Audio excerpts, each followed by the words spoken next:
Hello everyone, welcome back to a brand new video, a brand new review. Today we're looking at yet another pair of ISPA sneakers. But of course, like always, before we jump into that, I just want to remind you, if you want to hit that subscribe button, I truly appreciate it. And of course, we're doing all kinds of really cool reviews over here on the channel, so join the team. But without further ado, let me bring to you today the Nike ISPA Flow 2020 in the spruce colorway.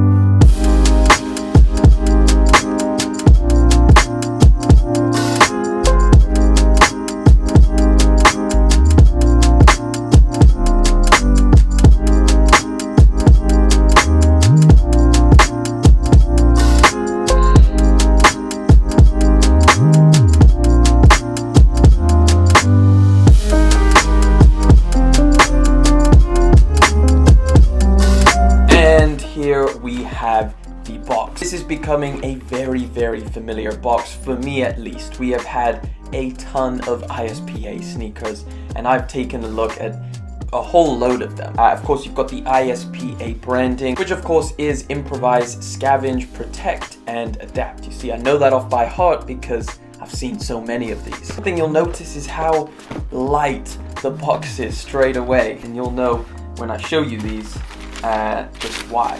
So I give you the Nike ISPA Flow in the spruce colorway.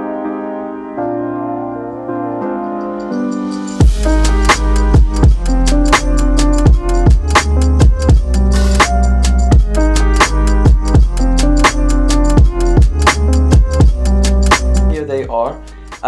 Crazy, of course. First impression you'll get is just how made of nothing these are. So of course, this is the latest Nike ISPA sneaker from that line, following up from the Overreacts sandals, and pretty much all of them have one thing in common, which is that they are crazy.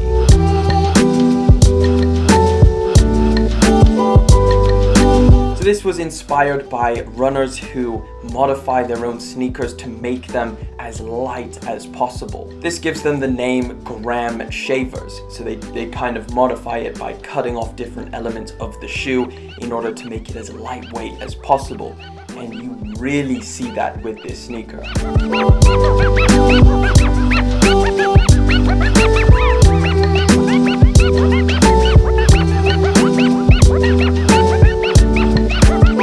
There is literal holes all over it, and it just generally feels like you're like nothing. It feels super light and just super minimal, I guess. So this sneaker released on August the 13th and retails for £160 here in the UK, or about 180 I think out in the US. Now there was two colorways that released. This spruce colorway, which is predominantly green with different tones or hues of like this kind of minty green, as well as this more vibrant, almost neon green. And it came in this other colorway, which was slightly darker on the top. It was almost a black color with a very yellow midsole. This colorway sold out pretty instantly. I didn't even manage to get a pair on Nike sneakers. I won the raffle on End Clothing. And of course, like all Nike ISPA sneakers that come across this desk, I now have a huge task, which is going to try and relay the information and details that you find on this sneaker over to you guys.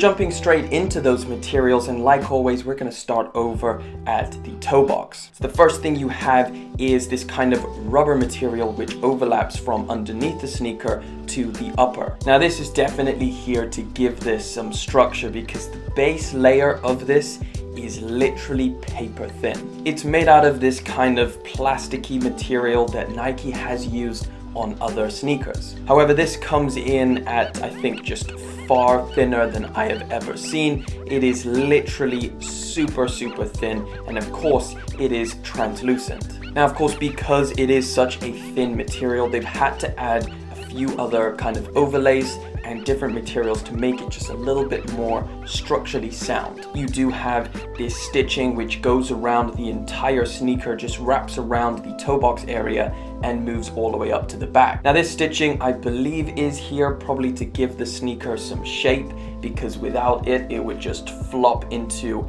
a little kind of wrinkled sack at the front, which, you know, you don't want that. You want some shape, which that stitching kind of provides. Along with that, at any point where something attaches, so for example, these lace eyelets, it has a fused material which does feel a lot thicker and more sturdy where these laces attached. Of course, if they attach these lace loops right into this thin material, it would literally tear off with one tug of the laces.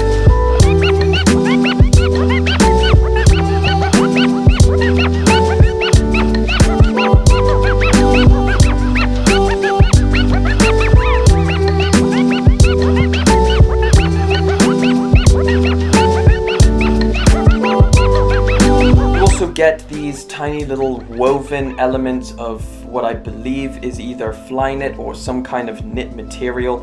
I don't believe it adds very much to the sneaker. It's just kind of, I think, a design choice. Then the laces directly go from one side all the way over to the medial side, and they are attached to this a lot more sturdy plastic material. Now, these laces do come in black, but they do have this microscopic ISPA text in kind of like this silver color all over. You're getting literally a tongue with a bunch of holes in it. I think in total it has 5 holes, just literal circle cutouts. And of course you can really tell where this Graham Shaver name is coming from with this sneaker.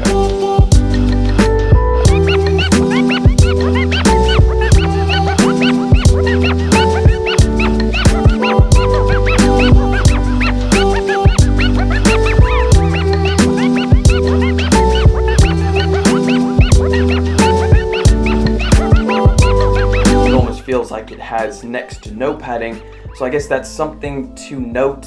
However, it's not very, tough on your foot. It's gonna feel like pretty much like a sock. I mean, if breathability is a big part of why you're buying a pair of sneakers, then this is definitely going to be the most airy sneaker I've ever seen. If this wasn't breathable enough already, you have those huge gaping holes on either side. Not only that, but you also have another cutout right at the back, which features that very same kind of fishnet material. Moving down to the midsole, and this is where things get quite a bit more interesting, because at first I thought that this was Nike React. It feels very similar to React cushioning, and it may be. However, in Nike's description on Nike sneakers, it just referred to it as foam. So I think we can kind of assume it's just some other foam and it's not actually Nike React. It almost looks like someone took a pair of scissors and chopped off a piece of that outsole, which would kind of make sense. Maybe that is what they're going with here, but at the same time, it could just be the random shape that they like to throw on an ISPA pair of sneakers. They just try and make these as crazy looking as possible. Now this midsole is a very, very bizarre shape, because as you can see, if I flip it over, it starts off really wide and then it goes super narrow, and then it goes back to being wide again. So it being pretty narrow is definitely something you want to consider if you're going to buy this sneaker. Now of course the materials are quite forgiving in that aspect. I mean, literally them being this very, very thin material, if you're slightly more wider footed, it's not going to be the end of the world. You can see this is just covered in holes, and those holes not only, I guess, take away some of the weight caused by a completely flat surface of the midsole, but they directly go into the sneaker. So you're literally getting airflow every step as you're moving.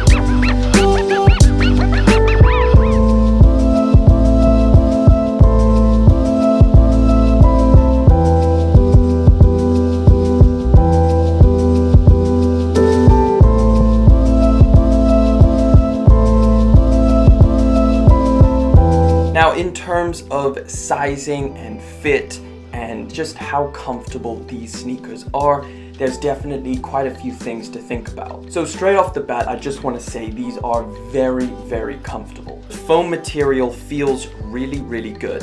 However, it is a thick stack, so you really can feel all of this foam material that they are using as you're walking. It does lift you off the ground quite a bit. However, for sizing, when I was wearing these, I did think that they were a little bit tight. So what I kind of recommend is, I'd say go true to size, or if you fit generally snug in a lot of Nike sneakers, I would consider going up half a size in these. But it is definitely a comfortable sneaker. I really enjoyed wearing them. I think they look really, really good. This is definitely one of my favorite ISPA models to release recently. But either way, let me know what you think about these. Is this your favorite ISPA sneaker to release recently? Like always, thank you for liking, commenting, and subscribing. I'll catch you in the next one, but until then.